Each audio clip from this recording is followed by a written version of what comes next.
So Graeme Colley, welcome. You are the new Technical Director of SPAA. How have you found the transition from ING?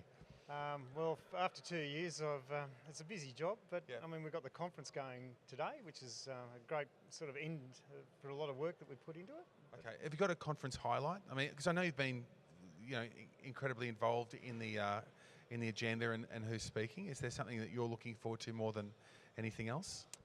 Well, there's a few highlights in it. I think this morning we saw Sir Anthony talk about some things there. Yeah, And I thought that was great. He's always good. Yeah, he's always funny too.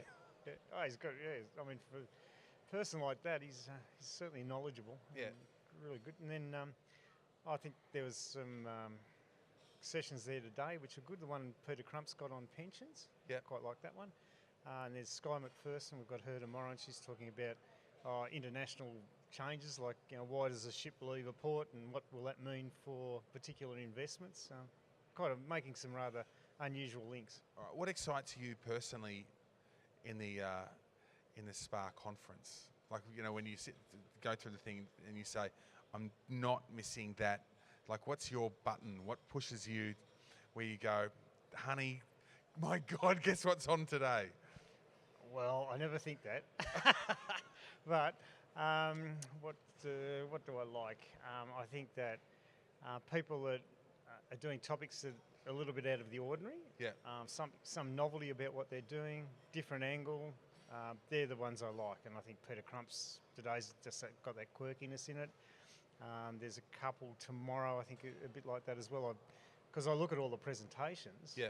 I got a fair idea of what they're going to talk about, and some have got just different angles that are just that fresh look at some of the old ways of doing things. Okay. Just on one other note, trustees, it seems the advice they like the most is investment advice.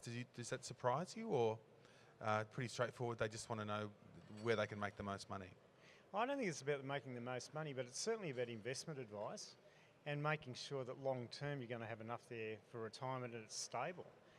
So that it doesn't surprise me that over half the people are interested in that investment advice from professionals, and then they're after tax advice as well, because it is a tax vehicle. It's a tax structuring vehicle we're in.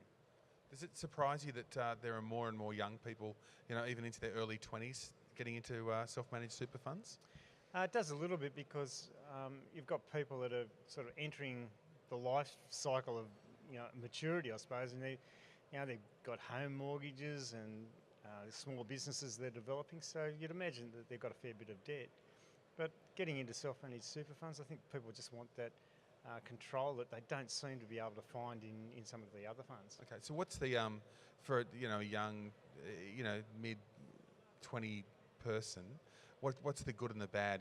What's the advantage versus the disadvantage of a self-managed super fund? Well, firstly, I think they need to have enough money to be able to have one. Yeah, and what do you put that cap at? The bottom end of that cap? I say about $200,000. I mean, other people are talking higher and lower amounts, but you've got to be realistic. You've got to have something that's going to be supportable for at least 5 years. Yep.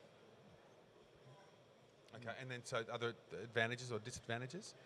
The advantages of it is that you've got control over that money. You're able to sort of pool all that money in one fund, which you can certainly do with choice of super funds, which works pretty well. Disadvantages of that is that what happens if you're not able to put money in it because you're having kids, and then you've got the mortgage and so forth. And that might mean that for 10, maybe 15 years, things are a little bit tough to get money into super, but you've still got super guarantee, so I think that works. Okay, and so what do you think the best way that planners can help self-managed super funds? If you could say, look, these are the two best things, or the three best things that for advisors to help the funds, what would it be?